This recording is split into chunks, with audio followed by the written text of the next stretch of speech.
భారతదేశాన్ని గడగడలాడించిన కరోనా కేసులు మరొకసారి దేశంలో విజృంభిస్తున్నాయి. ముఖ్యంగా దక్షిణాది రాష్ట్రాల్లో కేరళలో ఈ కేసులు అత్యధికంగా ఉన్నాయి. ఇటీవల కాలంలో తెలంగాణలో కూడా కొన్ని కేసులు బయటపడడంతో ప్రభుత్వ యంత్రాంగం అయితే అప్రమత్తమయ్యారు. అదేవిధంగా ప్రకాశం జిల్లాకు సంబంధించి ఎటువంటి జాగ్రత్తలు తీసుకుంటున్నారు, ఇక్కడ ముందస్తు జాగ్రత్తలు కానీ, అదేవిధంగా ఒకవేళ కేసులు నమోదైతే ఎటువంటి చర్యలు చేపడతారనే విషయం కూడా మనతో మాట్లాడేదానికి డిఎంహెచ్ఓ గారు ప్రకాశం జిల్లా ఉన్నారు. ఆరు మాట్లాడి తెలుసుకుందాం. చెప్పండి మేడం, ప్రజెంట్ కరోనా కేసులు అయితే కేరళ రాష్ట్రంలో ఉన్నాయి. అదేవిధంగా అయ్యప్ప భక్తులుగా వెళ్ళి వచ్చే వాళ్ళ పట్ల అప్రమత్తంగా ఉండాలని చెప్పేసి కూడా కొన్ని నివేదికలు అయితే తెలియజేస్తున్నాయి. ఇటీవల కాలంలో తెలంగాణలో కూడా కొన్ని కేసులు నమోదవటం జరిగింది. ఒకవేళ ఇక్కడ కానీ కేసులు నమోదైతే ఎటువంటి జాగ్రత్తలు తీసుకోవాలి, దానికి సంబంధించిన సిబ్బంది కానీ అదేవిధంగా ఎక్విప్మెంట్ కానీ పూర్తిగా సిద్ధంగా ఉందంటారు? ఇప్పటిదాకా అయితే మనకి ఆంధ్రప్రదేశ్లో ఇప్పటిదాకా ఏ కేసు నమోదు కాలేదండి. మన సిబ్బంది కూడా మొత్తం ప్రిపేర్డ్గా ఉన్నాము. ఏ వేరియంట్ అయితే JN1 BA 2.86 వేరియంట్ ఏదైతే ఉందో దాని గురించి మనం అవగాహన కల్పించడం జరిగింది. ఇది మ్యూటేషన్, స్పైక్ ప్రోటీన్ మ్యూటేషన్ వల్ల ఒమిక్రాన్ వేరియంట్లో ఒక సబ్ టైప్ అనే అంతా గమనించడం జరిగింది. దీనివల్ల ఇది ఇమ్యూనో ఇన్వేసివ్, అట్లాగే ఎక్కువగా ఎవరైతే ఓల్డ్ ఏజ్, గతంలో కోవిడ్ వైరస్ ఏ రకంగా వల్నరబుల్ పీపుల్ని అఫెక్ట్ చేసింది, అదే రకంగా 60+ ప్రెగ్నెంట్ ఉమెన్, చిల్డ్రన్, అలాగే క్రానిక్ డిసీజెస్తో సఫర్ అయ్యే వాళ్ళని మొదలైన వాళ్ళు మాత్రమే ఈ వేరియంట్ అఫెక్ట్ చేస్తుంది అన్నది తెలిసింది. అట్లాగే ఇది సీరియస్ కూడా కాదు, చేసినప్పటికీ సిమ్టమ్స్ అనేవి కూడా జస్ట్ లైక్ ILI అంటే ఇన్ఫ్లుయెంజా లైక్ సిమ్టమ్స్ ఉంటాయి, ఫ్లూ టైప్. అలాగే headache, running nose, fever, stomach pain, body pains, intractable diarrhoea ఇలాంటివన్నీ కూడా సిమ్టమ్స్గా గమనించడం జరిగింది. ప్రజెంట్ తెలంగాణ స్టేట్లో కేసులు నమోదవుతున్నా ఏపీలో ఇప్పటి వరకు ఒక కేసు కూడా నమోదు కాలేదు.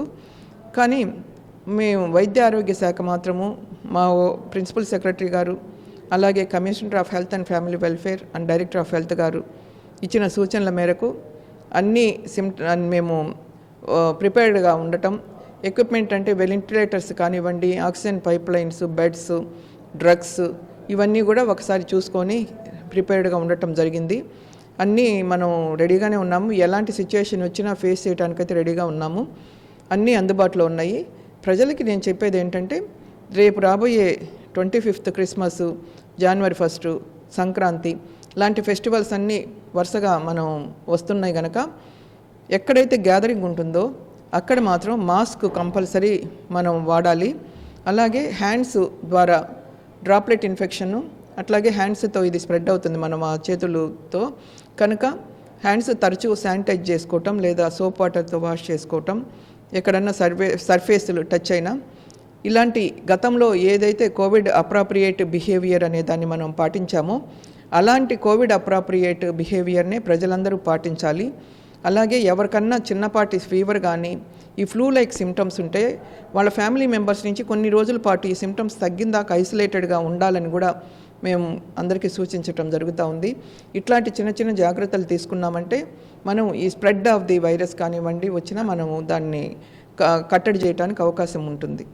అదేవిధంగా మేడం, ఇప్పుడు వైరస్ కానీ అదేవిధంగా కోవిడ్ కేసులు వచ్చే సమయం కానీ చాలా తక్కువ ఉంటుంది. అదేవిధంగా పరీక్షలు జరిపితే దాని రిజల్ట్స్ వచ్చిన ఆలస్యంగా రావడం వల్ల కూడా జరగాల్సిన నష్టం కూడా గతంలో అయితే జరిగింది. ఇప్పుడు కేసులు పెరుగుతున్న ప్రకారం ముందస్తు చర్యగా, ముందస్తు జాగ్రత్తగా ఏదైనా సిబ్బందిని పెంచడం కానీ, అదేవిధంగా సిబ్బందిని ప్రత్యేకపరిచి ఒక క్వారంటైన్ సెంటర్స్ కానీ అలాగే ఏర్పాటు చేయడం జరిగింది. అటువంటి సూచనలు కానీ సలహా కానీ ఏమన్నా హైయర్ అఫీషియల్స్ దగ్గర నుంచి మీకు రావడం జరిగింది? ఇంకా క్వారంటైన్ సెంటర్స్ దాకా అయితే లేదు. కాకపోతే టెస్టింగ్ కిట్స్ అయితే ఇవాళే మాకు మెసేజ్ వచ్చింది. 10,000 VTMs అనేది సప్లై చేశారు. అవసరాన్ని బట్టి అంటే మనకి ఇప్పటికీ కేసు నమోదు కాకపోయినప్పటికీ మన జిల్లాకి 10,000 కిట్స్ అనేవి పంపటం జరుగుతూ ఉంది. ర్యాపిడ్ కిట్స్ కొన్ని మనకు అందుబాటులో ఉన్నాయి. వీటి ద్వారా మనం మన ల్యాబ్ ఎలాగో GGHలో ల్యాబ్ ఉంది.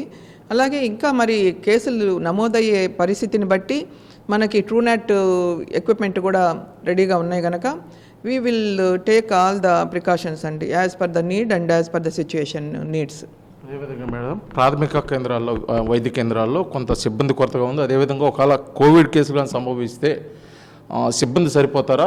అదేవిధంగా ఇటీవల కాలంలో కాంట్రాక్ట్ బేస్డ్ ఎంప్లాయీస్ని రెగ్యులర్ చేయాలని కూడా జీవో వచ్చింది. వాళ్ళని రెగ్యులర్ చేస్తే అది మీకు ఉపయోగకరంగా ఉంటుందా ఉద్యోగపరంగా?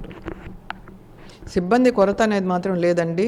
మన గౌరవనీయులైన ముఖ్యమంత్రి గారు వైద్యారోగ్య శాఖలో ఎప్పుడు ఖాళీలు ఏర్పడ్డా కూడా వెంటనే భర్తీ చేయమని ఆదేశాలు ఇచ్చి ఉన్నారు.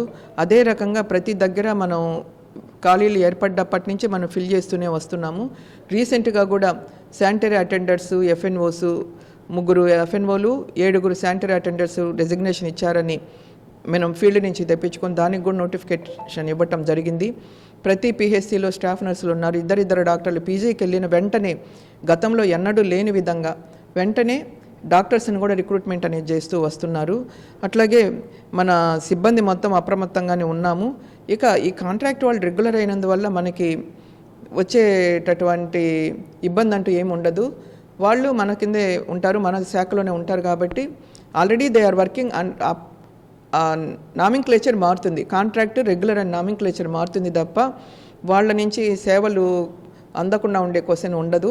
అలాగే మనకి సెక్రటేరియట్ ఏఎన్ఎంస్ అని చెప్పి సెక్రటేరియట్ అనేది ఏదైతే విలేజ్ లెవెల్లో వచ్చిందో దాని ద్వారా కానివ్వండి, ఎంఎల్హెచ్పీలు అని చెప్పేసి ప్రతి హెల్త్ వెల్నెస్ క్లినిక్కి ఉన్నారు. ప్రతి విలేజ్లో బీఎస్సీ నర్సెస్ కొత్తగా మనం ఏర్పరచుకొని ఉన్నాం. 538 మెంబర్స్ ఉన్నారు మన జిల్లాలో. ఇలా సిబ్బంది మొత్తం ఫీల్డ్ లెవెల్లో కూడా మనకి సేవలు అందించడానికి వైద్య ఆరోగ్య శాఖ అయితే రెడీగా ఉంది. ఎలాంటి కొరత లేదని తెలియజేస్తున్నాం. మొత్తానికైతే దేశంలో ఇతర రాష్ట్రాల్లో కరోనా కేసులు నమోదవుతున్నప్పటికీ ఇప్పటి వరకు ఆంధ్రప్రదేశ్లో ఒక్క కేసు కూడా నమోదు కాలేదు. ఒకవేళ కేసులు నమోదైన పక్షంలో మేము ఇక్కడ అన్ని విధాలుగా అప్రమత్తంగా ఉన్నాము. సిబ్బంది పరంగా అదే విధంగా ఎక్విప్మెంట్ పరంగా కూడా మేము సిద్ధంగా ఉన్నాము. ఎటువంటి ఇబ్బంది జరగకుండా మేము ప్రభుత్వ అధికారుల ఆదేశాల మేరకు ఇక్కడ మేము ఏర్పాట్లు అయితే చేయడం జరిగింది. అదేవిధంగా సిబ్బంది కొరత కూడా లేదు. సిబ్బంది కొరతని పూర్తి చేసినందుకు ఎప్పటికప్పుడు ఖాళీలు ఫిల్ చేస్తూ ప్రజలకు మెరుగైన సేవలు అందించే ముందు ఉన్నామని చెప్పేసి కూడా తెలియజేస్తున్నారు డిఎంహెచ్ గారు. వీడియో జర్నలిస్ట్ లక్ష్మణ్తో శ్రీనివాస్, RTV, ప్రకాశం జిల్లా.